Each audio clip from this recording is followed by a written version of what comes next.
Welcome back or welcome to the Strides of Graywolf podcast. I am your host, Nate Reich. You are here because you believe disability is an inability. This podcast was created to tell Olympic and Paralympic athlete stories on the road to Tokyo and beyond.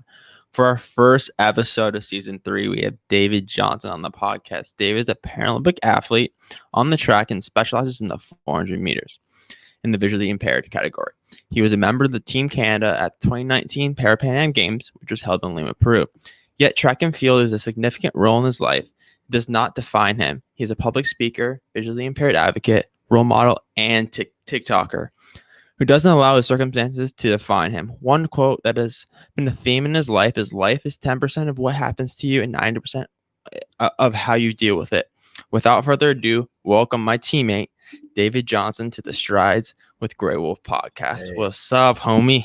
Good afternoon. I don't know why it took 18 episodes to get me on here. I am hyped up though that I am the season opener. Man. Pandemic, there's a lot of problems, and you are a problem. So I had to make sure I waited to the next year to get you on. But it's good to have you on, my man. Yeah, thanks for having me, buddy. So first off, the most important question. So you're a talented artist, and Save On Foods, you've just created some masterpieces. So have you won any of these actual coloring contests or what? Okay, so I went to Save On Foods around Halloween with my roommate, and I'm always trying to come up with new content for social media stuff. And then I saw like a little coloring contest thing, and I was like, okay, like blind people coloring, boom, they go together like peanut butter and jam, right? So I took it home and I started coloring. I put in all the effort, hours and hours. I didn't have any pencil crayons or anything because like what kind of blind person has pencil crayons, right? So I used the highlighter.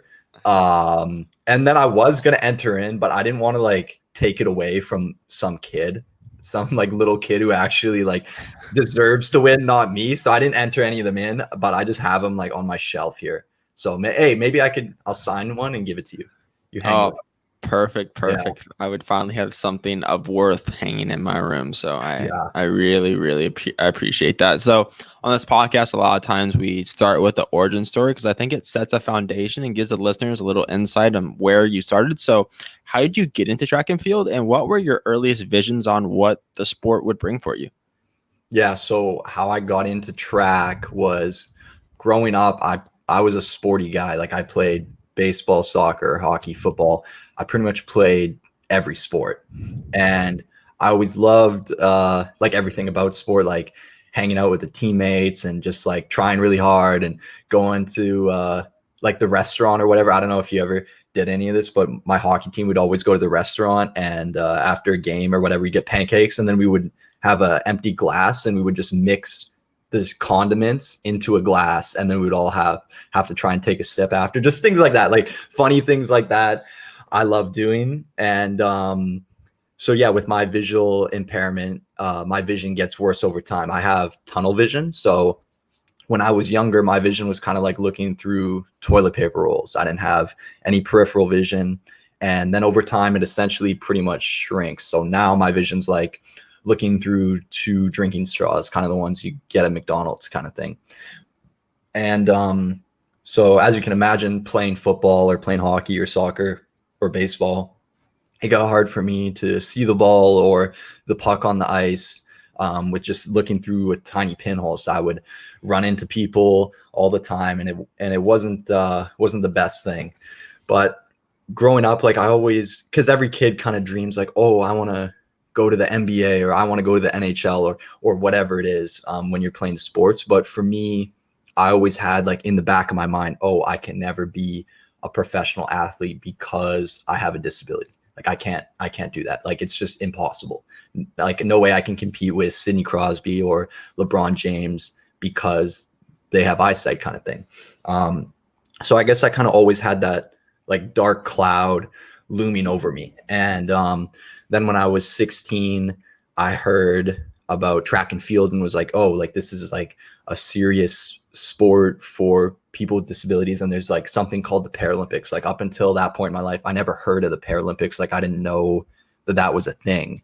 And then it was like, oh, like if you do well enough, you can start getting paid and you can start traveling the world and doing all these things. And I was like, oh, that's pretty cool. So then kind of when I was 16, 17, I was getting into it a little more and training harder. And then slowly and slowly took it more seriously. And then now training 6 days a week with you, it's a dream.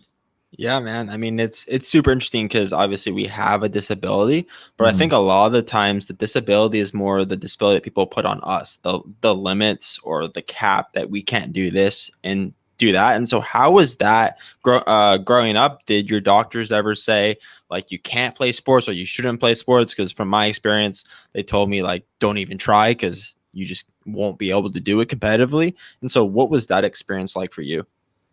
I don't know if the doctors ever said like don't do sports or everything like that, but it was definitely more like, oh, take it easy, kind of thing. And that's I think a big thing with people who have disabilities they struggle with is like, because I think a lot of parents can kind of be like the helicopter parents when they find out their kid can't see or their kid is missing a limb or whatever, which totally makes sense because when you're a dad or you're a mom, you want to do everything you can to protect your child and make sure they're loved and cared about and everything. But sometimes like maybe that's not always like the best thing. And I think that's one thing my parents did pretty well. Like it was never like, oh, like here, let me tie your shoes for you. It's like, no, like your hands still work, like tie your own shoes kind of thing. And, or whatever it was. And I guess a big thing that was put on me, like through pressure of other people was, like you were saying earlier, is to like act a certain way. People would always be like, oh, since you're blind, you have to be this certain stereotype of wearing sunglasses and have a stick and a guide dog and things like that. Kind of like the picture, I guess, like the media and Hollywood portray, which isn't always like the best, most accurate picture. Yeah, absolutely. And I mean, I think Paralympic athletes like adversity is just a thing that we deal with. And in 2017, from my research, you got diagnosed with diabetes. And how did you use your prior experience with adversity to shape the way you approached your new reality during that time? Yeah, so 2017, I was training. Um, I was getting ready to go to the Para World Juniors in Switzerland. So I was training really hard and trying to get everything in order. And then I found out I made the team and everything was good and was supposed to travel.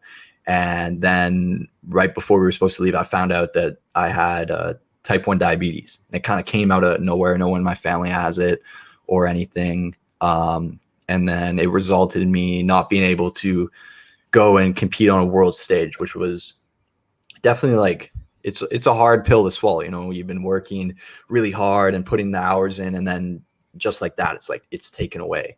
So that was definitely really tough. But I guess for me, of having the big mindset, I guess I bring to myself, and I try and teach other people too, is like certain adversities, certain things come in your life, and they really do suck. Like being blind or whatever it is.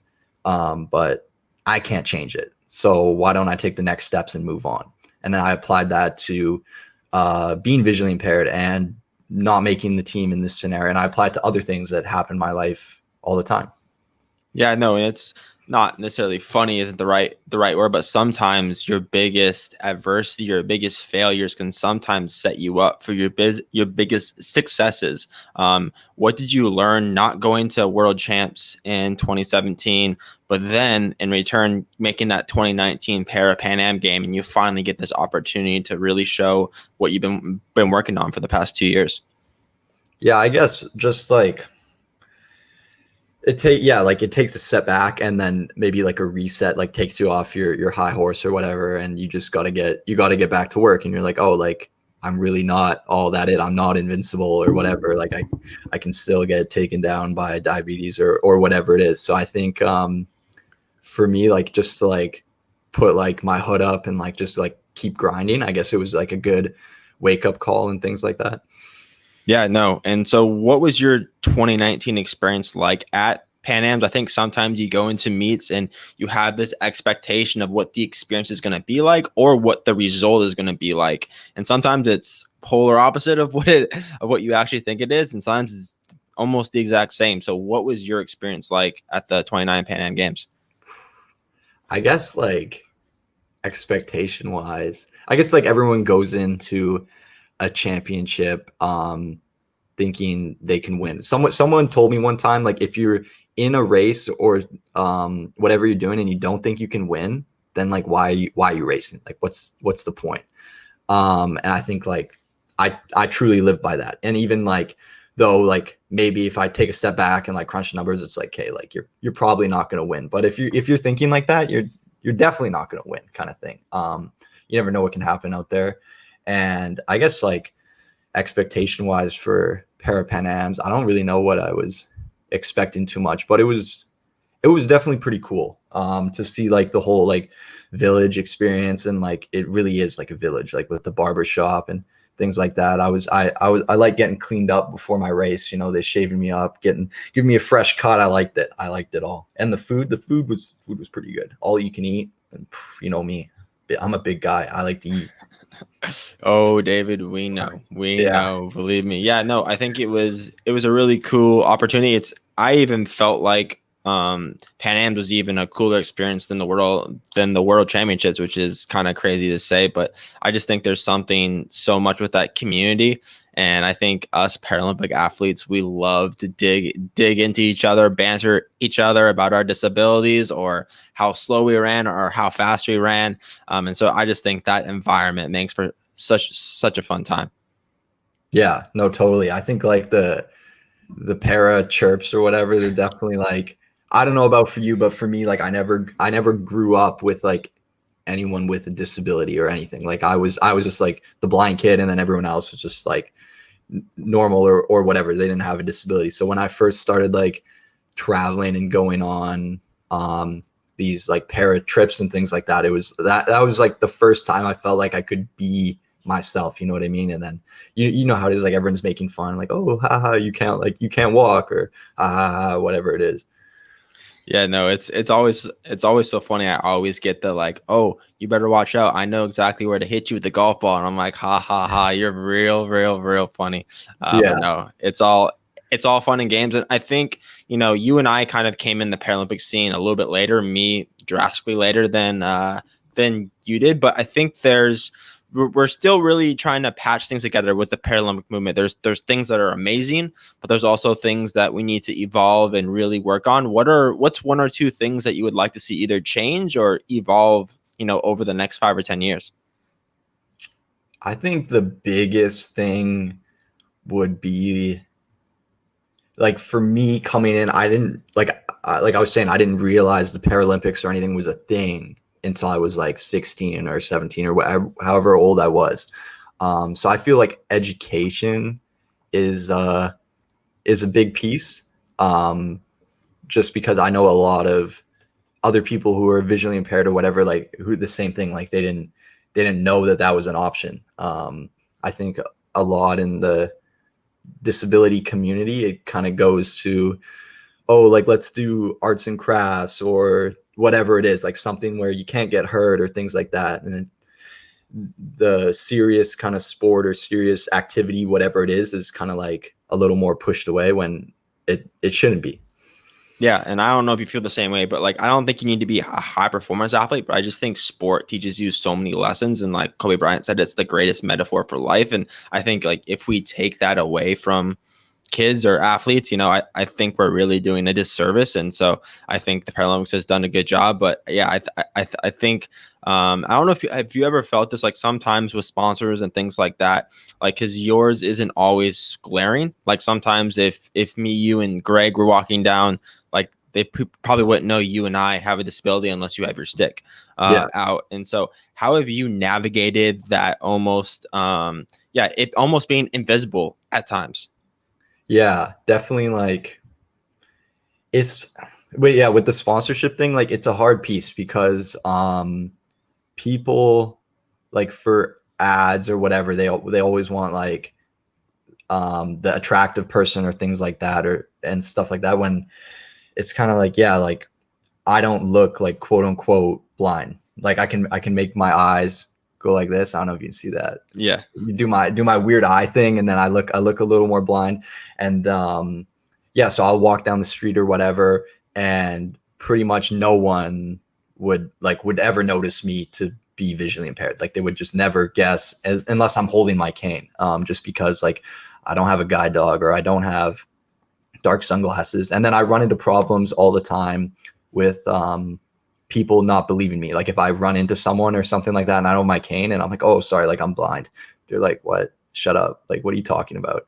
Like I got a store. I was working out at Carsa at UVic a couple years ago. And it was nighttime, and it's harder for me to see when it's dark out. So the gym's like kind of dimly lit, and I'm on the squat rack doing some squats, and I'm a big guy, you know, so I got to find another 45 to load up my bar. So I'm looking for the 45, and I found one. So I pick up the 45 and put it on my bar, and I'm ready to squat. And then I'm like, wait, that something just seemed a little off. So I look to my right, and there's this big, huge guy, bigger than me. And he was staring at me. He was like super mad. And so what I did, but I didn't know because I'm blind, is I took my plate or his plate off the bar and put it on mine. So he was just about to go down and squat, and he had no idea. And instead of me being like, oh, hey, I'm visually impaired, blah, blah, blah, blah, blah, people never believe me when I say that. So I go up to him, I put my arm around him, I'm like, buddy, like just between me and you right now, like I smoked a lot of weed. I am super high. Like I have no idea what's happening right now. I am so sorry. And the guy was such a bro about it. He was like, yo, that's all good, bro. Don't worry about it. And we just went on. But I think it would have been so different if I was like, oh, I'm blind. He would have been like, haha, yeah, shut up. Like, no, you're not. Like, what? It made more sense for him that like I was on drugs than I was blind, which is crazy. Yeah, no, I mean, it's such a I think it's different for a lot of us because a lot of us competed, you know, able-bodied sport growing up, and it's just like a completely different kind of transition. And now you were, like we said, you're a part of the Vic City Elite team. How has that transition been? Because I feel that, you know, changing coaches pretty close to a Paralympic year, I'm sure is tough. There's, you know, lots of positives, but I'm sure there's some negatives that come along with that, especially mentally. So how has that experience been so far, and how have you been enjoying it? Yeah, it's been pretty good. With my old coach, it was just time to change. It was hard for me because I worked with them for over 4 years, I guess. So a long time. And he was kind of the one that like brought me up, and like I really like wasn't an athlete before or anything. Like he taught me everything over the last few years and stuff like that. So that's why it was really hard for me to switch, because like this is my day one. Like we're gonna go to the Paralympics together. We're gonna get the bag together. We're gonna do all this stuff. When it started to appear that maybe it's not looking like that, maybe it's not my best option. And I think for me, I had to separate the side of track and look at it from a business standpoint, and then put my feelings and other things on another side. And if I looked at it with just purely track and business and what I need to be successful, it was a clear change to come and train with Vic City Elite, and it would be a lot better. So I made that decision in, I guess, April-ish 2020. And yeah, ever since training there, it's been really good. I like it a lot. It's a lot better, like training environment, a lot more high performance and things like that. And it's good. Yeah, man. And shoot, we're about 8-9 months out from the Paralympics, and we're in the middle of a pandemic, which is a bit weird, I feel like, at times. Yeah. What allows you to stay focused on that daily task, and what is your end goal at the end of 2021? Like, what do you want to accomplish? Yeah, I guess what helps me stay focused is keeping a routine as much as you can during this time is like the number one, because like I'm sure pretty much everyone's done it. Like I've binged some Netflix shows at the start of the pandemic and stuff like that, just because like it's like, oh, like I'll get up at 2 p.m. today and go to bed at 4 a.m. Like it's kind of the same. Like I can't go outside. But then I think slowly getting into a routine of, okay, I'm just gonna maintain my normal routine and trying to stay through it definitely helps me a lot. And I guess goals going into the end of this year would be, for me, my big goal on the track is I want to run 49-second 400, and I don't care if I do that like at Pisces or if I do it at Tokyo. To me, it's the same thing. And that's all I really want to do on the track wise. I guess off the track wise, I want to start getting into some more public speaking kind of things, because that kind of got put on hold with not being able to travel and things like that. And hopefully grow my social media a little more and start putting out some more videos and content and things like that, because everyone seems to really enjoy it. Yeah, absolutely. And with that RBC, I know you're doing a lot of public speaking with them. Do you have to renew that for 2021, or how does that work? Yeah, so I started with RBC in 2019, and then I was on a contract for 2 years. I'm hoping, yeah, I can renew it and go for another few years, because, yeah, I really like working with RBC. It's been really good, and I think for me it's been exceptionally good because I never really got to be in the professional job environment growing up. Like, I worked in a grocery store, and I worked at like a restaurant, things like that, like low level, kind of not the best jobs, but to like work with like a bank and like see like how like a real career kind of goes, I think is huge. Yeah, no, for sure. And then let's talk about TikTok. You're a big TikToker these days, and it's really cool how you've kind of put comedy, disability, and just like you being you kind of all in one. And why did you choose TikTok to kind of be the platform of choice? I guess because it was like I think I downloaded it in like January-ish, but I didn't really like. I was just like looking at videos and stuff, and then once like the pandemic started picking up in March, April, I was like, okay, like I got nothing to do. I might as well start making some videos and stuff like that. So I started just making like funny blind kind of videos, and then slowly it started to pick up and people started to really like them, and now it's got into where it is now, which is it's pretty crazy to think about. Like, I pretty much started this like 10 months ago, and I've gained like such a big following and things like that, and people really like it, which is pretty crazy. Yeah, no, for sure. And I got some fun questions from our boy Dylan. Oh, of course. Yeah. He said, "How many times a day do you trip down the stairs because you can't see?" Oh, Dylan's a funny guy. Dylan's a funny kid. Well, lucky for me, my condo, I have an elevator. So I take the elevator. My roommate actually got stuck in the elevator. I haven't done that yet. But he's a big stair guy now, but he has eyesight, so he's not tripping down them. So I would go maybe like once a week. Once a week. Awesome. And I hear that one of your party tricks is to use your cane as a pool cue. How does that work actually playing pool? Are you pretty effective with that? Yeah, so actually how I got on pool was I was at a training camp in Florida with Zach, Dylan, and a bunch of the other para crew, and we would work out at like 8 a.m. or whatever, and then we would have another workout in the evening. So in between, our house had a pool table, and I never really played much pool, so we'd pretty much just play like 5 hours every day. And Dylan and I were the worst ones there, so we would always battle it out for to see who's the worst, and it got pretty intense. And then yeah, when Dylan and I go out in Toronto, we use my cane as a pool cue. It's not the most efficient tool, but it gets people's attention. People start like looking around like, what is this guy doing? So That's awesome. That's yeah. awesome. And what's the most creative cane you've used? Object for a cane? Most creative. I've used a hockey stick. I feel like that's not that creative. But when you're in a pinch, you got to use something. You got to use something. I feel like David with the hockey stick. It's a bit dangerous. I feel like I feel like oh you better watch When out. are me and you gonna go on the ice?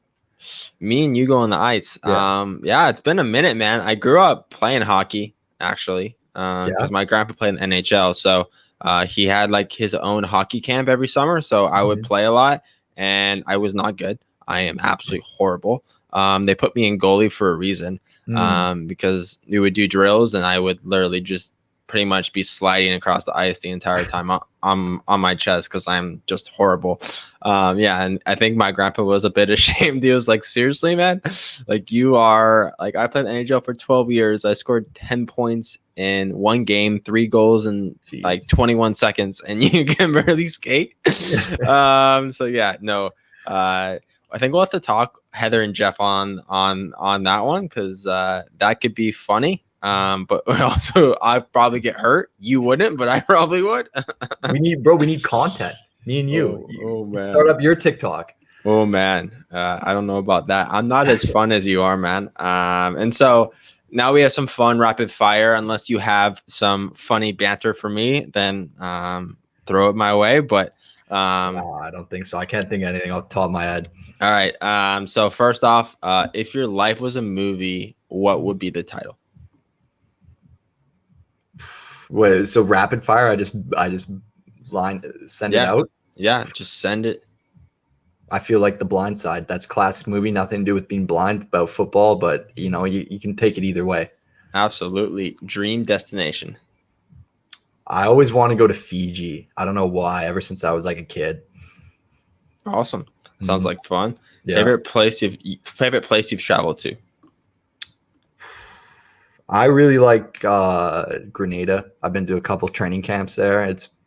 It's really nice. The Caribbean, yeah, definitely my Oh favorite. man. Favorite TikTok video you've made? Favorite TikTok. Probably one of the grocery store ones I make. I think those are pretty funny. Yeah, I watched the one when you're trying to figure out the peppers and you had the basket and you said it took you forever to find them. That was Yeah. pretty funny. And TikTok is quite funny for the comments that your followers put on it. What is one of the funniest comments that a follower has put? I feel like a lot of the funny ones aren't like the most appropriate things. Like I feel like I do get a little sexually harassed on TikTok, but that's all right.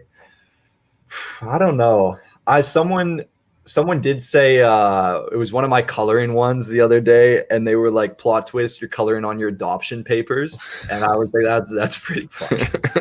The stuff people say always cracks me up. I always like logging on and reading some of the comments.